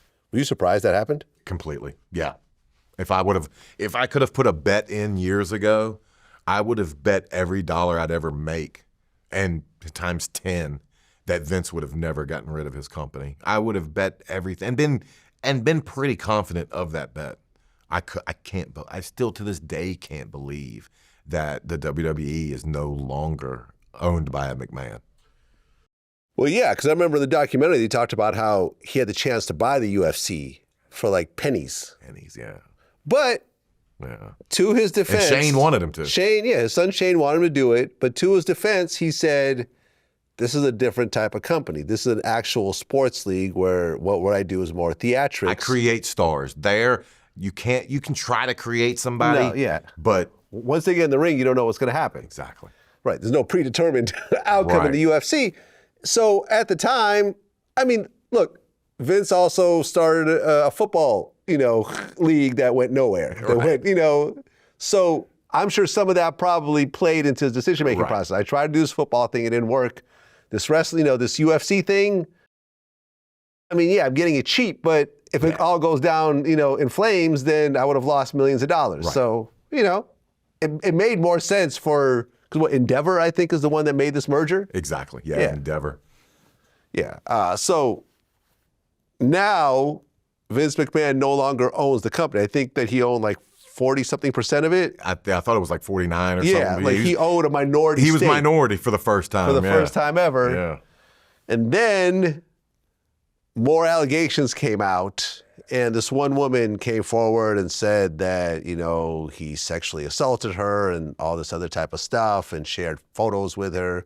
But although there was some stuff, I mean, it seemed like a consensual relationship, though. Do you know who this woman is at all? Or? I don't. Yeah. I never met her. I don't even know what her role was. Yeah, I'm always, people are going to get on me about this, but it's like a lot of these situations with these lawsuits, especially when a lot of times these aren't criminal cases. Yeah. She never called the police and said he raped me. Right. It's years later. This is what happened, and I want millions of dollars. That's the one thing that I always. There's always money. It's always money attached with now, listen, it. People want to say it's not a money grab. By definition, a civil lawsuit is a money grab. By definition, because there's no jail time associated with it. It's only about money. I can look at a situation like this and think two things can be true. Yes. She could have very well have been assaulted and still be going for a money grab. Two things most definitely can be true. As well as it could have been a completely consensual relationship that didn't work out the way. Look, men will promise to leave their wives and string women along and promise them the world just so they can get in bed with them. And then, after the orgasm comes, you feel a little bit differently. That's the most honest moment of man's life. Right after he busts. Right after he nuts. And this is the fault of the men too. Yeah. Like if men were more honest with women and told them, listen, I'm married and we could do this on the side, but I'm not leaving my wife. You could stay or you could go. Yeah. I'm cool either way. Yeah. But you're going to have both your eyes open if you want to deal with me. And a lot of women are totally fine with that.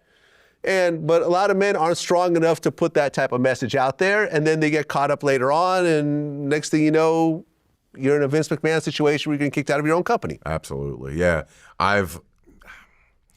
It's crazy that Vince, I always thought he, if anybody, would be able to keep control of himself. And to me, to see the fact that he's lost control of who he is, that's what blows my mind the most. What's going to come, I think the legal process is going to play itself out. Again, I think we're just seeing the tip of the iceberg. I think there's, and not necessarily maybe with Vince, but I think just with other people. I definitely think. I mean, other look, people you're seeing it play out with Diddy now. There's over 100 people that claim that Diddy assaulted them. Well, it's like the Epstein list. The Epstein list. Like, what if that list came out? I mean, is it really an Epstein list, or was it just? I guarantee you, there's a list of people that were on a plane with him. Right, but being on a plane doesn't mean that they were engaging exactly with underage women or 2010, girls. Jeffrey Epstein calls me and says, "You want to go to my island?" Yup. Yeah. Where's the terminal? Absolutely. I used to argue this in my interview. Like, you know, I interviewed Dion Cole, who worked with Diddy. You know, wrote a bunch of his stuff for the Billboard Awards, and they hung out for a couple of weeks. And it's like, if Diddy calls you at 2 a.m. to his hotel room because he's got an idea, you go to his hotel room. You see what he has to offer. Genius doesn't function on a 9 to 5 schedule. So if someone has a great idea, you go check it out. Now, if you show up and he's naked, you leave. But you know what I'm saying? But 99% of the time, you know, like, men have their private sexual lives. You show up to Harvey Weinstein's hotel room to talk about a movie role, and he's showering. Yes. Maybe you may want to reschedule for another day. Yeah. Right. I'll get you at a different time, Harvey. I'll get you at a different time. Clearly you're busy. You got to clean yourself up. You know, but like, people aren't, you know, to hear all these people come forward and so forth, like you said, you don't know what Vince's sexual, you know, private life was. No clue. You know, people don't know what your sexual private life was. It is what it is. So to have everyone say, oh, everyone knew about it. I mean, there's a new lawsuit with Diddy where this guy claims 20 years ago, Diddy and his 3 bodyguards trapped him in the back of a Macy's and made this guy give Diddy oral sex. That's convenient. It's coming out now. Yeah, 20 years later, there's no witnesses, there's no cameras, it's a lawsuit. Well, he's already in jail, being accused of a bunch of other stuff. I'm not a big fan of this. I'm not a fan of the pylon. I'm not a fan of the pylon either. I'm not a fan of the pylon, and I feel like if it really was a serious situation, you should have filed a police report. Absolutely. And once you have that, then the civil lawsuit becomes very easy. Because if you get convicted criminally, the civil lawsuit is almost automatic. 100%. Because it's a higher degree. You know, when it comes to a criminal suit, you have to prove beyond a shadow of a doubt. In a civil lawsuit, it's more likely than not. Yeah. So it's way harder to get a criminal conviction. But people want to go with the civil way. So listen, I've never met Vince McMahon. I don't know what he's going through, but I hope that ultimately he pulls through this because he really has a legendary career, and he's really made so many millionaires and so forth. Vince is and will always be the greatest promoter the world's ever seen. Have you heard, and I remember I talked to Ken Shamrock about this recently. By the way, Ken Shamrock's original name was The Rock. Really? I don't know if you know that. Yeah, his original contract said The Rock. I didn't know that. Yeah, Shamrock, you know? Yeah, it makes sense now. But then, you know, Dwayne Johnson came in and they sort of just shifted that name over to him, and he never had a problem with it. Wow. But John Cena says that WWE still owns his name. Yeah. So all of his movies, he has to kick back money to them. And Dwayne Johnson just recently, I think, bought his name back. Really? From the WWE after this many years. They owned Maven. Just the Maven, and that's why when I went and did HSN, I had to add the Huffman to it. Because I mean, they trademarked, Maven's my real name, they trademarked just the Maven. Yeah, so, I mean, look, you take someone who is completely unknown and you put millions of dollars of promotion into it, and most times it doesn't work out, right? 99% of wrestlers, they don't go on to do movies. But for the John Cenas. For the Cenas, yeah, it sucks. For the Rocks, it sucks. Yeah. But for the 99% of the other people, you want to recoup that investment. You want to recoup the investment. Absolutely. You know, every so often you hit the lottery. Yeah. But the 99 other times, you get nothing. It's impossible for me to look, and people often think that I'm going to have a negative view of the WWE, of Vince, of wrestling. No, I wouldn't be sitting here right now. You and I would have never met. All the people that watch my YouTube channel every week, that wouldn't have never happened if I would have stayed on the school teaching route. Right. It just would have not. Yeah, maybe the school teacher would not be on VladTV. I can guarantee you this. Unless you did some really wild stuff. You know? Hey, for the shit I wouldn't want to be on Vlad TV for. It'd be just getting out of prison, you know, for God knows what. No, you're right. No, you're absolutely right. And that's why I never try to do the pylon, and I always try to bring a level of balance. That said, it took a while, and it took age, and it took a little good bit of growing up to get to that point. And still to this day, I can't watch wrestling. Yeah, you said you don't watch it anymore at all. You said it's like seeing an ex-girlfriend move on with a new guy. Going to dinner with her new boyfriend every week. Yeah, and they're happy and in love. You want to join us? Nah, I'm good. I'm all right. Well, you criticized John Cena's ring work. Yeah. You said he's awful. I mean, he's just, there's been more athletic people. He's got the look, though. No, he's ripped to shreds. No, physically, yeah. Man was built like a Greek god. Right. He he jogged funny. He threw punches funny. That said, there was never anybody better at marketing themselves. That sumbitch brought the jean short industry back in. I wear jean shorts. Me and John are competing for bringing back jean shorts. And the wristband industry, anything they slapped his likeness on, every kid in that arena wanted it. Man was a genius with that. He took a gimmick that if you would have told me in the early 2000s this is going to work, I would have laughed in your face. A white boy rapper that wears baggy stuff, no chance. No, I feel you. And like I love what John's been able to do. I've loved the success because he's truly one of the nicest guys on earth. And the fact that he's been able to do what he's done and meant what he has to the Make-A-Wish Foundation. Listen, if the worst thing I can say about someone is he runs like he has two left feet, runs like he's in mud. I mean, that's. I'll trade bank accounts with him. I know, right? Me too. You know what's funny also is Tony Yayo from G Unit is a regular guest on my show. The whole hand waving thing that John does. Oh yeah, he got it from Tony Yayo. Get out of here. Yeah, and he's even said it publicly. Really? Yeah, that came from Tony. And Tony, the way Tony came up with it was. Would one of those early 2000 videos show him doing it? Yeah, exactly. Because I guess at the time, Tony was worried about getting arrested. I guess he had a warrant out. So when he would do videos, he'd be like kind of trying to cover up his face a little bit so the authorities wouldn't find him. So that just became a thing. Well, it's actually ingenious. Yeah, and John borrowed it from him and made it popular. Wow. But he said that he got it from Tony Yayo. Really? Yeah. And now I was watching college football last week and somebody scored a touchdown, and what do? They go on the camera? Yeah, exactly. Now, I never realized this, but the WWE doesn't offer health insurance? No. That's insane. Nuts. VladTV offers health insurance. All my employees, all 12 of them, all have full health insurance and dental. Well, where can I put my application in? Man, anytime. Now, we'd love to have you here. Now that said, anytime I got injured in the ring, which was, they paid for several surgeries. Anytime that happened, they would send me and I would go to an orthopedist, and I never got a bill. So they took care of 100% of every injury that I had in the ring.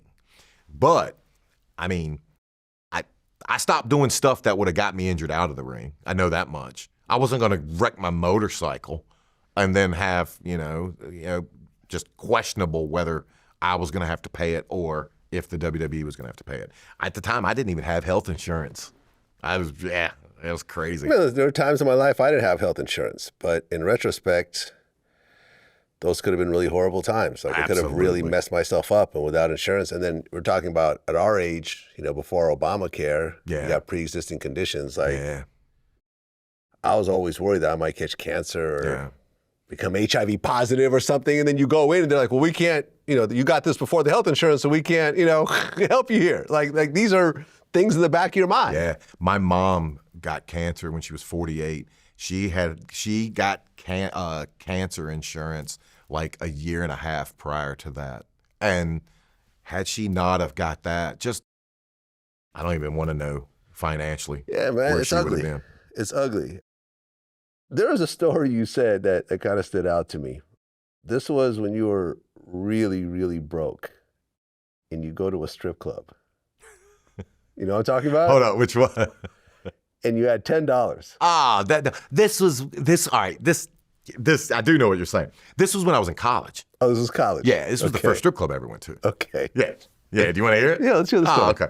All right, so our big, trip that we would take every year for spring break. I never got a spring break when I was in college. We would always play in baseball because that was the first time that there was no snow on the ground or whatever. So we would always go down to Florida. So we go down to Florida, play for the week, and the night before we're getting ready to take the bus ride back home, a 25-hour trip, we go out to a strip club. Now, I was like 20 at the time. I had my first ever fake ID, go to a strip club. It worked.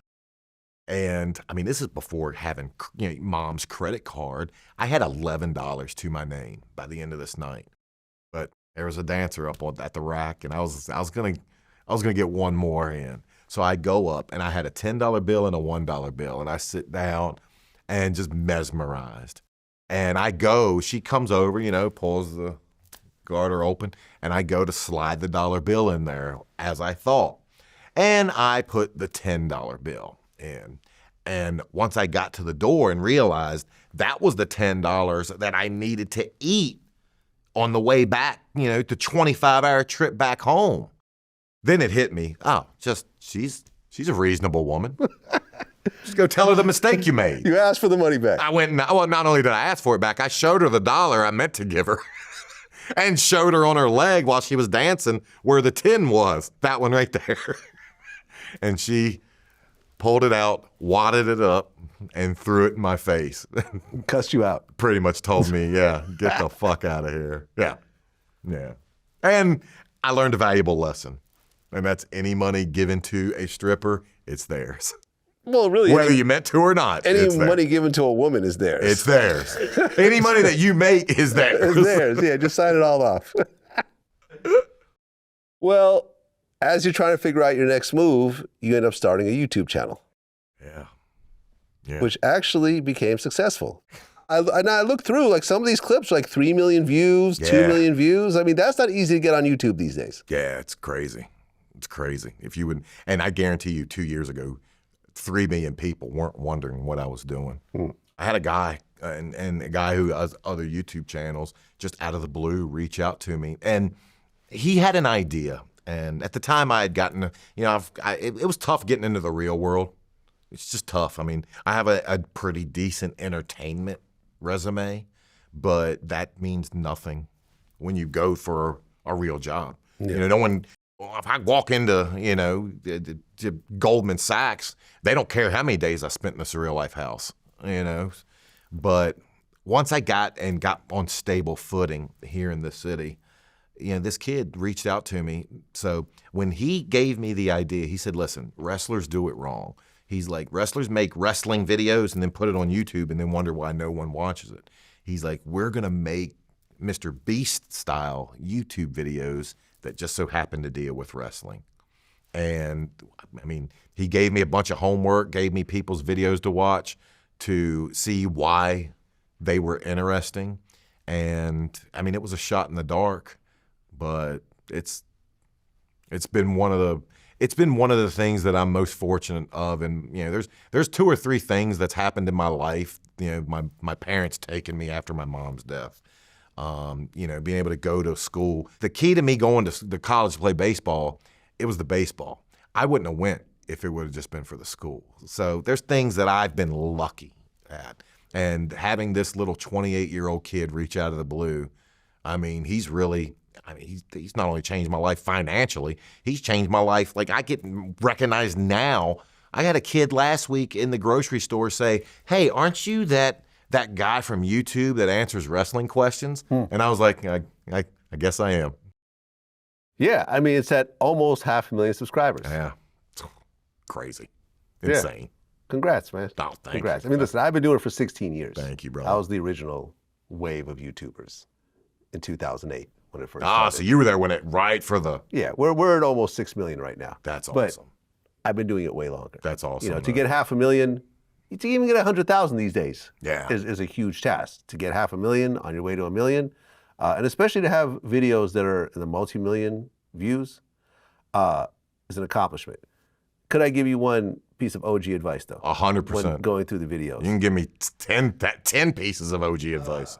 I know it's more exciting to make videos where you're using a bunch of B-roll and wrestling stuff and pictures and so forth. Yeah. That's going to eventually bite you at some point because it's copyright infringement. Oh, it's bit us so many times. I mean, you could say it's fair use and you could argue over this. We but get hammered every week. You're better off just creating all your own content. Yeah. And then having ownership of it all. And having ownership of it all and never having to worry about someone pulling it or suing you. And, we've had multiple lawsuits. Like, I mean, we're dealing with 2 lawsuits right now. So it's one of those things where I know it's not going to make them as entertaining. I know cutting to old fights, wrestling matches that you had makes it so much cooler.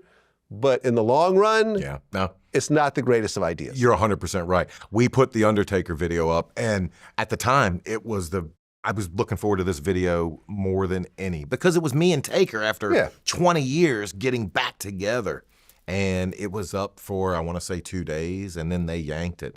And I felt like my heart sunk. Well, listen, they can yank down your whole channel. Yeah. That's the more dangerous part.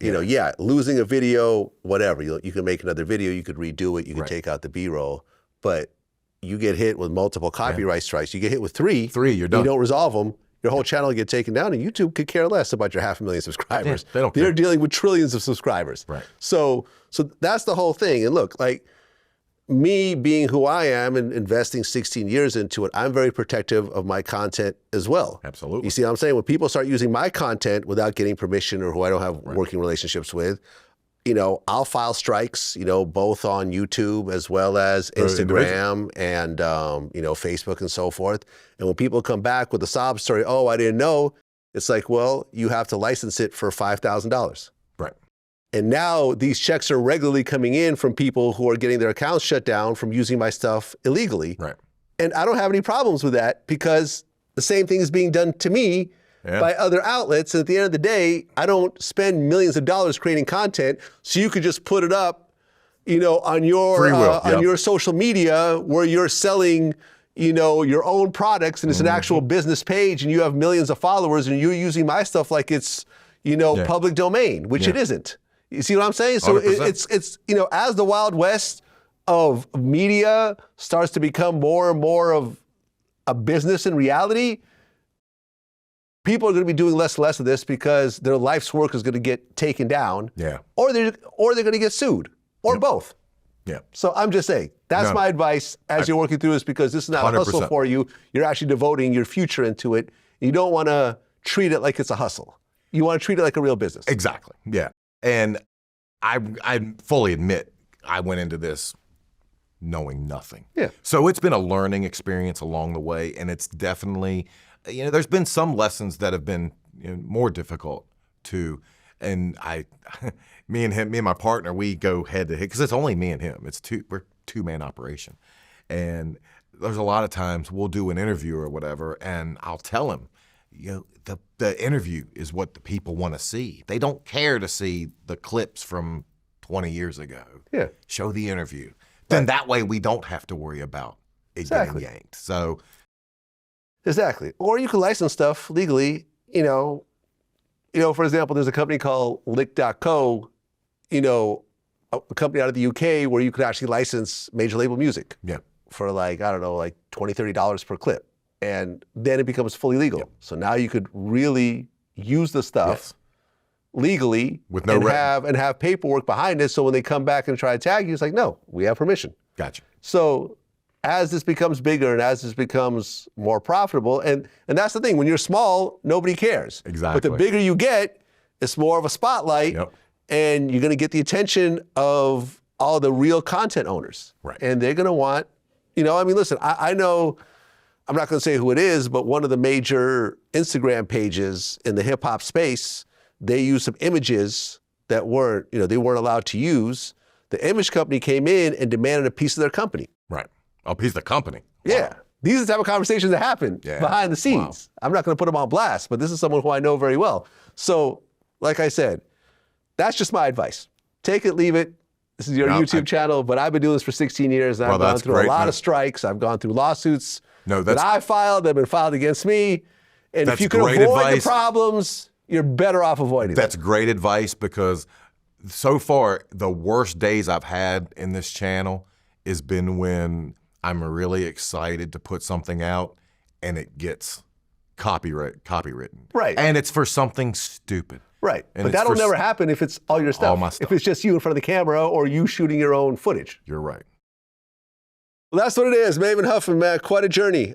You know, to come from a situation where no mom, no dad, you know, no one walked you into this business. No. You know, you got it from the mud. You started with a reality show. You had to break, you know, the stigma, you know, and actually make your way in the biggest wrestling league in the world, which is something that most wrestlers never even make it to at all. Right. You know, there's lots of guys right now in these backyard leagues and these regional, you know, areas that are hoping one day to even get a shot. You actually became a champion. You wrestled with the legends. And look, it always ends for everybody. You know, no one, you know, very few people get to ride off into the sunset the way they would like to. It always gets chosen for them instead of them making a choice. And, you know, you went through your trials and tribulations. You went through your, you know, your drug use and so forth. But luckily, you didn't have a 20-year prison term to go along with it. Yeah. Which, trust me, listen, I interviewed Michael Nunn, you know, 3-time world, you know, world champion boxer. Got caught in a drug deal after he was done boxing. Got 24 years. Wow. Ended up doing 16 and a half. Things could go very badly with just a few wrong decisions. Right.